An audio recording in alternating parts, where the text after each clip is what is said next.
La saturation en oxygène est comprise entre 94 et 98% sur une personne normale et entre 89 et 94% chez un insuffisant respiratoire chronique. Lorsqu'une victime qui respire à plus de 6 mouvements par minute est en dessous de cette norme, nous devons lui apporter de l'oxygène en inhalation. Dans cette séquence, je vais vous montrer les différents dispositifs que l'on utilise le plus fréquemment et comment on les met en œuvre.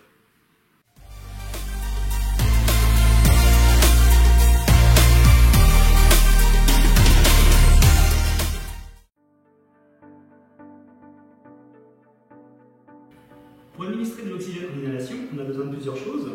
D'une bouteille d'oxygène, d'un appareil permettant de mesurer la saturation en oxygène et des dispositifs permettant d'administrer de l'oxygène à la victime.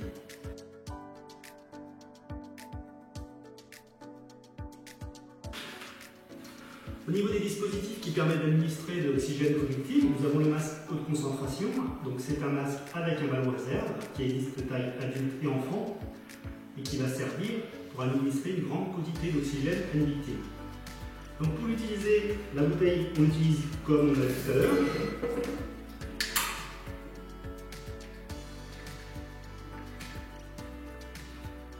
Donc pour un masque haute concentration, le débit initial est de 15 minutes.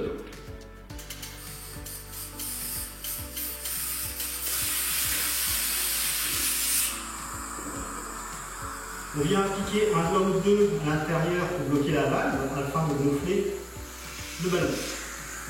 Et on vient appliquer le masque sur le visage de la victime.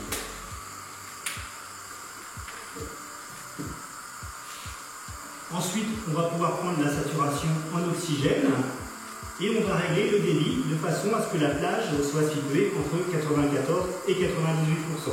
Donc on vient régler le débit entre 8 et 15 minutes.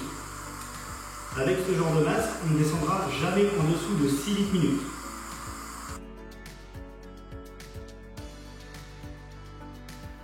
Autre dispositif que l'on peut utiliser, le masque simple, appelé aussi masque moyenne concentration.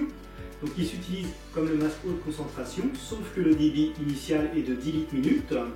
Et une fois qu'on a la saturation en oxygène de la victime grâce à l'oxymètre de pouls, on va pouvoir régler le débit entre 6 et 10 litres minutes afin d'amener la victime à une saturation comprise entre 94 et 98%.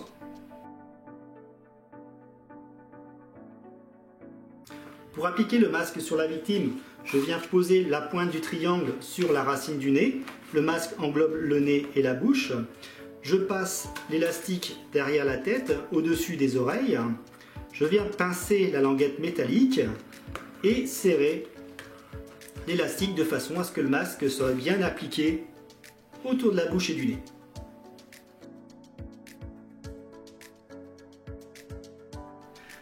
Dernier dispositif que l'on va voir, donc ce sont les lunettes d'oxygène que l'on va utiliser sur les victimes qui sont insuffisants respiratoires chroniques ou des victimes qui ont besoin d'un apport faible en oxygène.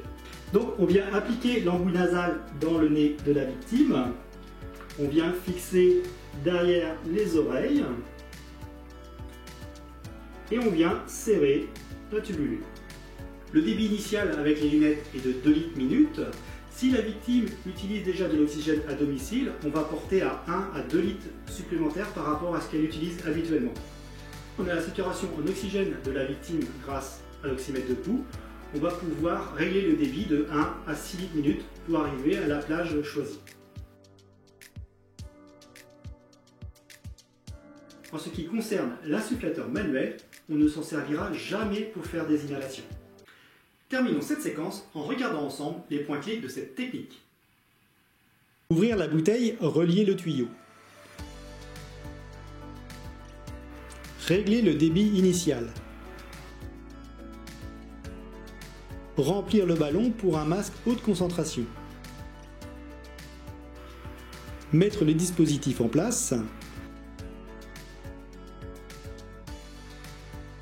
Ajuster le débit pour un masque haute concentration de 8 à 15 litres par minute, pour un masque simple de 6 à 10 litres par minute, pour des lunettes à oxygène de 1 à 6 litres minute.